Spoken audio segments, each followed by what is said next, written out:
So while the presidential candidates take on immigration policy, officials on the other side of our southern border are also cracking down.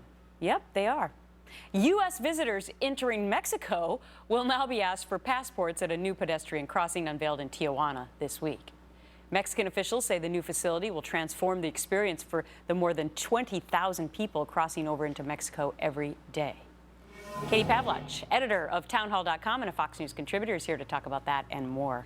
All right, so Mexico is now going to crack down on U.S. citizens trying to come into Mexico. Isn't that kind of turning it around a little bit?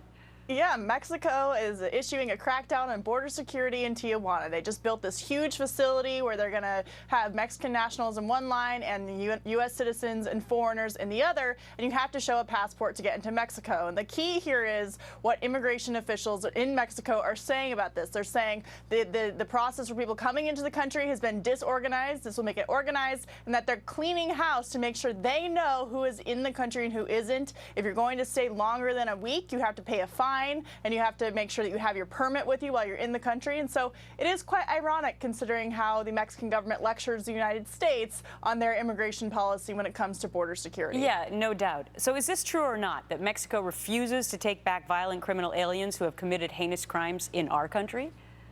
Oftentimes, they will refuse to take back criminals who have committed violent crimes in America. That is true. And when violent criminals from the United States who were Mexican nationals before then are deported back to Mexico, they don't do a very good job of keeping them in Mexico. We've seen that, of course, in the case of Kate Steinle, where her killer in that situation was deported 5 times, and Mexico did nothing to make sure that they were keeping up their end of the deal when it comes to not allowing people to just freely flow into the United States. And that's become a huge problem. Yeah, and they also cried racism when states like Arizona passed a law requiring proof of citizenship.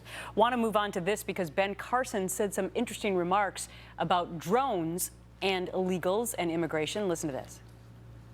I would certainly consider utilizing drones for surveillance, and I think I would want to discuss with Congress having real military authority. We need to do it. Are you suggesting drone strikes with missiles and bazookas? I am suggesting that we do what is necessary to secure the border.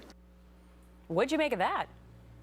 Well, look, Dr. Ben Carson is talking about operational control, and he was with the Pinal County Sheriff's Department yesterday, and when you go and talk to those guys, they'll let you know that there are parts of Arizona that they do not have operational control over. The cartels have control over a lot of territory in that state. They also have territory in Texas as well, and the fact is that they're outgunning local authorities. Border Patrol is outgunned, local sheriff's departments are outgunned, and actually they don't have as much manpower as these cartels do. And it's a separate issue than illegal immigration. People, tend to conflate the two, but the cartel issue and the operational control issue are two separate issues, and so that is what he's talking about there. Okay, but shooting people with drones, I guess that would be a little bit more controversial. He didn't say that. Yeah, okay. He didn't necessarily say that. He's talking about controlling the territory. Okay, great. Thanks for the explanation. Katie Pavlich, have a great weekend.